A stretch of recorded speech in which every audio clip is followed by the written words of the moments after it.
Reka ndabaramutse kandi ndabahe ikaze mwese mukurikira amakuru n'ibiganiro tubashikiriza ku mbonesha kure yanyu mukunda cane ya Isange TV. Ndabahaye mwaramutse, abandi ndabahaye mwiriwe bivanye naho muherereye. Ndabahaye ikaze rero mu makuru agira shimikiye ku ngingo nkuru zikurikira. Mu makuru ajanye n'umutekano turaza kuyahera mu Burundi, tubabwire ko umukuru w'igihugu c'u Burundi Evariste Ndayishimiye yatangaje ko agiye gushoza intambara ku Rwanda. Ibi yabigiriye mu mwiherero yari kumwe n'abasoda b'u Burundi, yatangaje ko atazokwigera yihanganira kubona hari igihugu cotera igihugu ciwe. Murabizi neza ko mu misi iheze perezida w'u Burundi ubwo yari yakiriye abahagarariye ibihugu vyabo n'amareta mu Burundi, yabitangaje afise ubwoba bukomeye agaruka ku ntambara yo muri Repubulika Iharanira Intwaro Rusange ya Kongo. Avuga ko rero intambara yo muri Repubulika Iharanira Intwaro Rusange ya Kongo iyo bigiye kuba iy'akarere. Gusa mu bwoba bukomeye cane, Evariste Ndayishimiye yasiguye ko atazokwihanganira umwe wese ngo yotera igihugu ciwe c'u Burundi. Avuga ko abarundi n'abarundikazi ngo azobakingira, agakora igishoboka cose kugira ngo ntihagire uwotera igihugu ciwe. Mu yandi makuru kandi, mu Burundi gushika amaginga ya ivyejanye n'igitoro bikomeje kuvugisha benshi mu Burundi. Perezida Evariste Ndayishimiye kuva yagashika ku butegetsi yatangaje ko azokora ibishoboka byose kugira ngo abandanirize abarundi abashikiriza igitoro.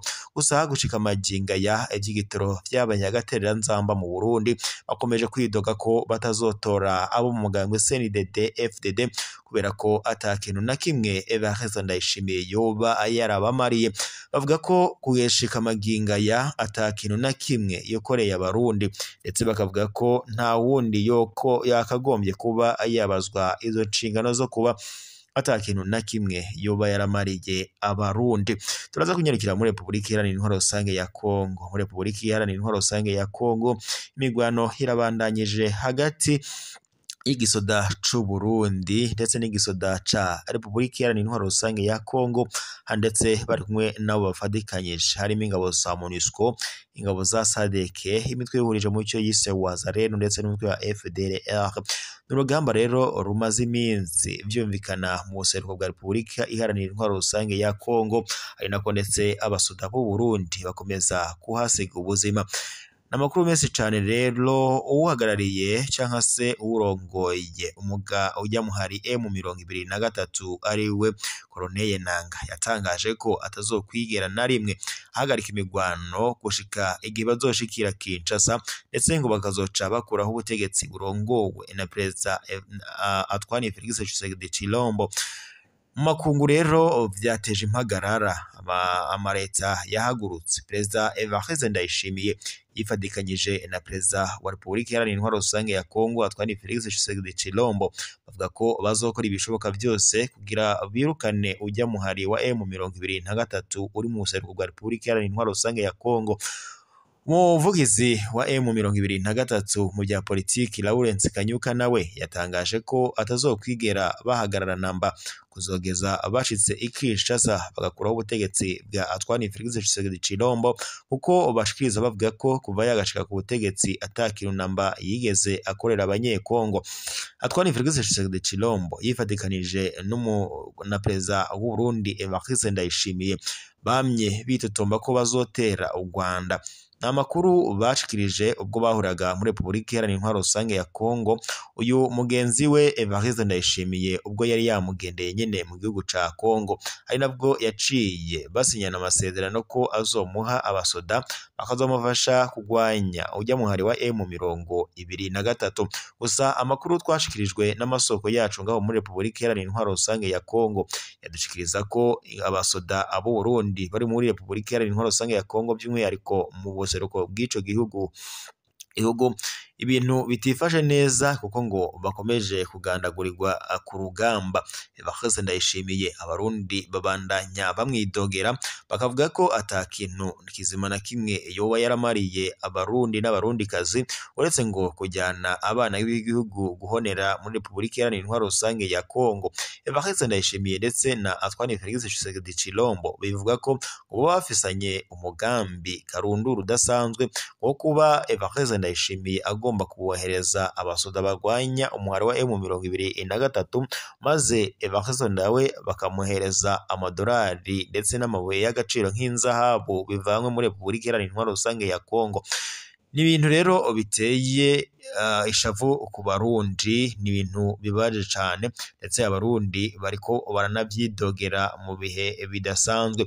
Tugarutse cyane rero ku mutekano watosekaye hagati ya Repubulika y'u Burundi ndetse n'u Rwanda, bivuga ko rero murabizi ko mu minsi yaheze canke se mu myaka iheze Perezida w'u Burundi Evariste Ndayishimiye yugaye imipaka ihuza u Rwanda ndetse n'u Burundi, ndetse abarundi banitotombye bavuga ko ibi bitari bikwiye kuko kuba yarafunze imipaka ari ibijyanye na politiki abarundi n'abarundikazi ndetse n'abanyarwanda ibyo bitabaraba.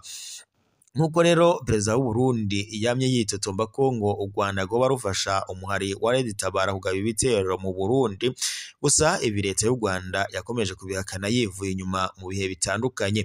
Perezida w'u Burundi Evariste Ndayishimiye yavuze ko ujya muhari uri muri Repubulika Iharanira Intwaro Rusange ya Kongo ari wo Red Tabara waba ufatikanya na leta y'u Rwanda kugaba ibitero mu Burundi.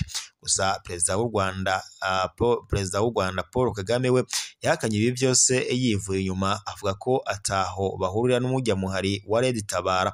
Umuhari wa Red Tabara ntabwo uvuga rumwe n'ubutegetsi bw'u Burundi, ndetse mu myaka washize bigeze no kugaba igitero mu ntara ya Gatumba, ndetse icyo gitero caje no guhitana abatari bake mu ngabo z'u Burundi ndetse n'ibikorwa remezo mu Burundi biza kuhangirikira. Kuri ubu rero Perezida w'u Burundi Evariste Ndayishimiye yashimitse avuga ko agiye kugaba ibitero simusiga ku Rwanda. Ku mupaka uhuza u Rwanda n'u Burundi, abasoda b'u Burundi bacucumutse biteguriye intambara idasanzwe, ndetse n'abandi batari bake bacikanywe ngaho mu kibira ngo bashaka gutera u Rwanda. Perezida Evariste Ndayishimiye ubwo mu minsi iheze yari kumwe n'abahagarariye amaleta yabo mu Burundi, yatangaje mu bwoba bukomeye cyane ko intambara iri muri Repubulika Iharanira Intwaro Rusange ya Kongo imuteye ubwoba cyane, ndetse avuga ko ngo bagira boge magaze bahagarare kigabo ngo bitegurire intambara, kuko iriya ntambara ngo izova muri Kongo ndetse ikazorangira ibaye intambara y'akarere. Perezida Evariste Ndayishimiye ubwo yabishikirizanyije ubwoba cyane, ndetse byanatumye afata ingabo zitandukanye ngo binjire ku butaka bw'u Rwanda. U Rwanda go rwatangaje ko ruhagaze bwuma kandi ko umutekano w'abanyagihugu bawo ukingiwe neza. Gusa Evariste Ndayishimiye nawe ubwo yari ari muri iyo nama yabitangaje avuga ko agiye gukingira igihugu ciwe n'abanyagihugu. Kuri ubu rero amakuru twarose mu masoko yacu ngaha mu Burundi adushikiriza avuga ko abasoda b'u Burundi muri iki gitondo cyo kuri uyu w'Imana bazindukiye bamanuka ku mipaka ihuza u Rwanda n'u Burundi ngo biteguriye intambara bashaka guteza i Kigali.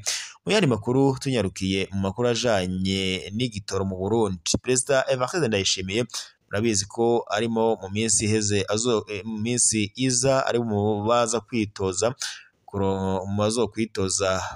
gutorwa mu baperezida mu Burundi mu matora yimirije mu mwaka wa 2025.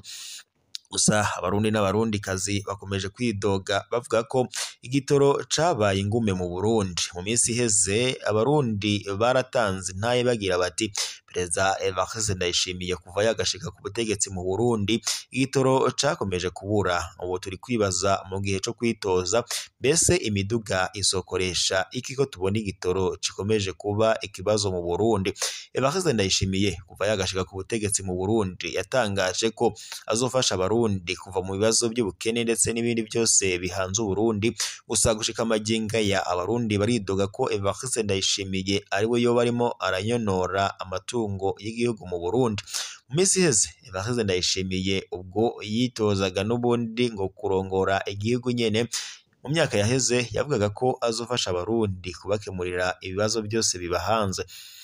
Abarundi rero n'abarundikazi ishavu riraniga bari kuvuga ko bababajwe n'ukungene Evariste Ndayishimiye atabazwa inshingano ziwe ndetse n'umugambwe CNDD FDD kuko ari bo Uburundi n'abarundi bose bahanze amaso.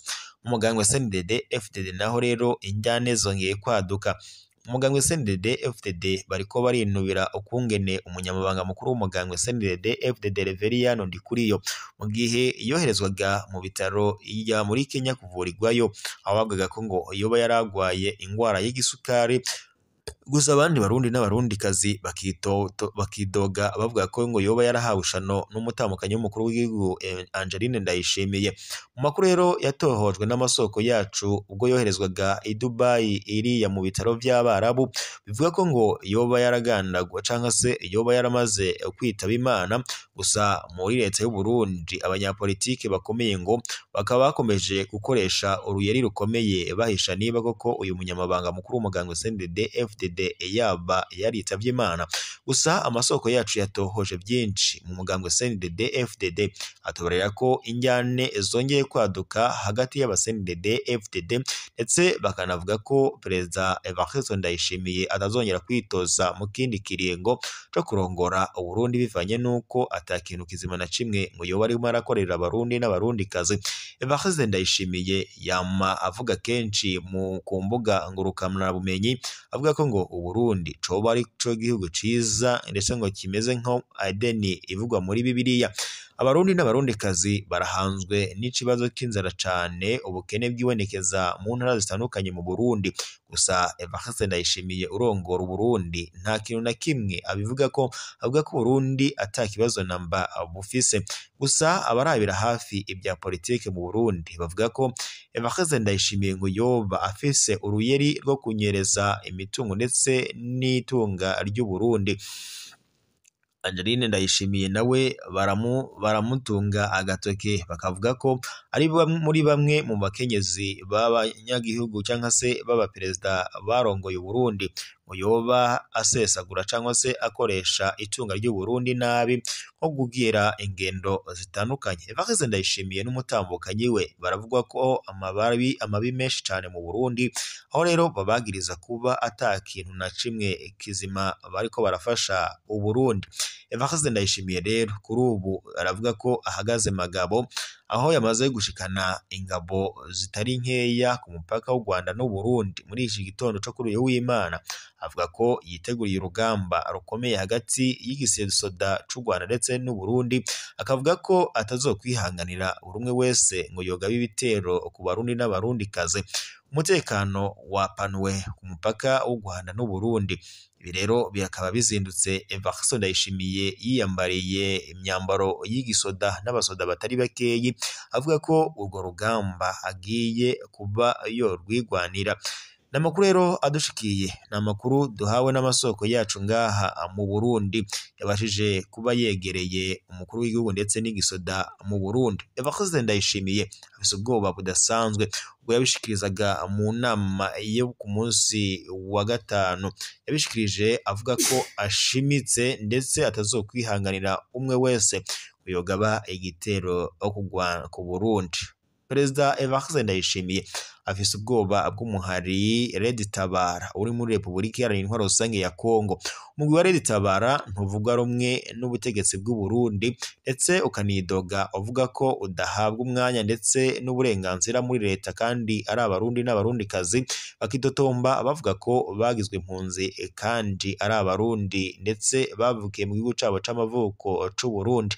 Umugwi wa Red Tabara uri muri Repubulika Iharanira Intwaro Rusange ya Kongo, ndetse bamwe mu bakurikiranira hafi iby'urugamba rubera mu karere k'ibiyaga binini bavuga ko rero kuba Evariste Ndayishimiye ngo yoba yarohereje abasoda muri Repubulika Iharanira Intwaro Rusange ya Kongo bagiye gufatikanya n'ujya n'abasoda ba Repubulika Iharanira Intwaro Rusange ya Kongo guhangana n'umuhari wa M23 ugwari uruyeri rwo kuba barashakaga kuba bogwanya umuhari wa Red Tabara.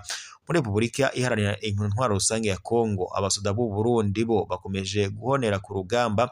Gusa amasoko yacu yadutohoresha amakuru muri Repubulika Iharanira Intwaro Rusange ya Kongo atubarira ko abasoda b'u Burundi bajyanwa ku nguvu muri Repubulika Iharanira Intwaro Rusange ya Kongo, ndetse ngo baba baherekejwe n'urwaruka rw'umuhari uri ku butegetsi wa CNDD-FDD, ndetse uyu mugambwe ukaba ari wo uvuga rikijana mu Burundi.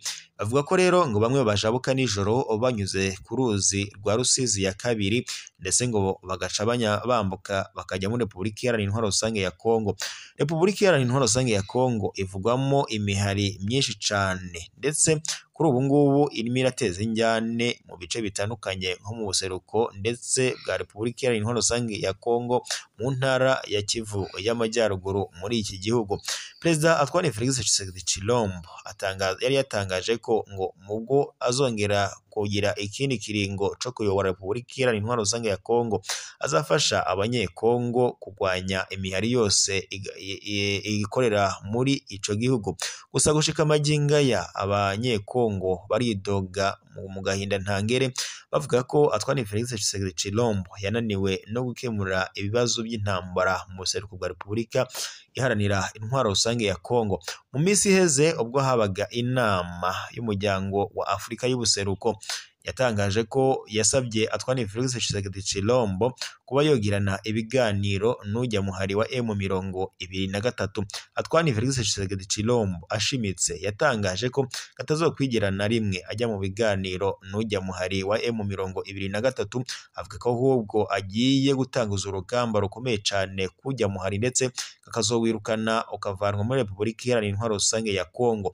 Umuvugizi wa M23 nawe mu bya gisoda ari we Lieutenant Colonel Wiringoma yatangaje ko batazokwigira basubira inyuma ku rugamba rw'imirwano, ahubwo ko ngo bazoshika bageze ikinjaza ngo bagahirika ubutegetsi bwa Antoine Felix Tshisekedi Tshilombo, ariko ko ngo byamunaniye gukemura ikibazo k'impunzi muri Repubulika Iharanira Intwaro Rusange ya Kongo. Reka rero ndabashimire mwese mwari mukurikiye amakuru y'imiganiro tubashikiriza ku mbonesha kure yanyu mukunda cyane ya Isange TV. Yari amakuru yo ngaha mu karere k'ibiyaga binini twashimikiye ku yariko aravugwa mu Burundi mu bijanye n'umutekano, aho twabare ko Evariste Ndayishimiye avyutse yahagaze magabo avuga ko agiye kohereza abasoda batari bake ku mipaka y'u Rwanda n'u Burundi, kubera ko ngo ashaka gukaza umutekano, adashaka intambara mu gihugu ciwe c'u Burundi. Abasoda batari bake baravyutse bari ku mipaka. Evariste Ndayishimiye mu mpuzankano y'igisoda c'u Burundi n'abasoda batari bake bimanukiye ku mipaka ngo bagiye kuba baraba iby'umutekano wabo w'igihugu cabo c'u Burundi. Twahore kandi mu bijanye n'ibigitoro mu Burundi ko gikomeje guteza ibibazo, ndetse bakaba bariko abarundi bitutuma bavuga ko batazokwigera gutora abo mu mugambwe CNDD-FDD kubera ko batari kubahiriza ibwirizwa shingiro mu Burundi. Twasozereye mu makuru tubarira ku bijanye n'injyane ziriko ziravugwa mu mugambwe CNDD-FDD kuva umunyamabanga mukuru w'umugambwe CNDD-FDD Reveriyano Ndikuriyo amagara atifashe neza, aho yoherejwe i Dubai. Hakaba ari amakuru rero amasoko yacu yatohoje ngaho mu Barabu atubarira ko Reveriyano Ndikuriyo yamaze gusezera kw'isi. Gusa abanyapolitike mu Burundi bakaba batarigeze kubatangaza iby'urupfu rw'uyu munyamabanga mukuru w'umugambwe CNDD-FDD mu Burundi. Bakaba rero ngo ari uruyeri rudasanzwe, ndetse ngo bikanavuga ko Evariste Ndayishimiye ngo yoba yaramaze guhitamo uzosubirira uyu munyamabanga mukuru w'umugambwe CNDD-FDD Reveriyano Ndikuriyo, kuko ngo kuba uyu munyamabanga yaragandaguwe ngo hari uruyeri rudasanzwe, yoba yaragambaniwe, ndetse ngo byoba byarakozwe n'umutamukanyi w'umukuru w'igihugu Angeline Ndayishimiye. Abanyapolitike batari bakeya ndetse batavuga rumwe n'ubutegetsi bw'u Burundi bashimitse bavuga ko Evariste Ndayishimiye ngo yoba yaragambaniye uyu munyamabanga mukuru w'umugambwe CNDD-FDD, kubera ko bari basanzwe banyonorana ndetse babifitanye injyane, avuga ko uyu munyamabanga ari we Reveriyano Ndikuriyo ngo yozohava amusubirira. Nuko rero byifashe, turaza gukomeza tubatohoreza amakuru y'ukungene bihagaze umugambwe CNDD-FDD.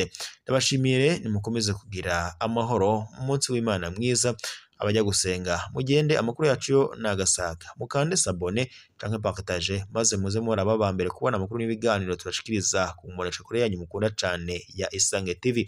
We rero wadukurikiraga uri ngaha mu Burundi nko mu ntara ya Kayanza, Karusi, Bubanza, Gitega, Muramvya, Makamba, Bujumbura, Rugombo, Rumonge, abadukurikira bari mu Kinama, abari mu Kigobe n'ahandi ijya nino hatandukanye mu bice bitandukanye by'u Burundi, ndabashimiye kuba mukurikira amakuru n'ibiganiro tubashikiriza. Tutibagiye abadukurikira bari i Rwanda, abari muri Kenya, muri Tanzania, muri Buganda, abari hakurya y'ibiyaga binini, abari muri Amerika, Australia, abari i Buraya ndetse n'ahandi ijya nino ku isi hatandukanye. Ndabashimiye kuba mukurikira amakuru n'ibiganiro tubashikiriza kuri iyi mbonesha kure yanyu mukunda cane ya Isange TV. Bebo wagiye kunywa gakomasa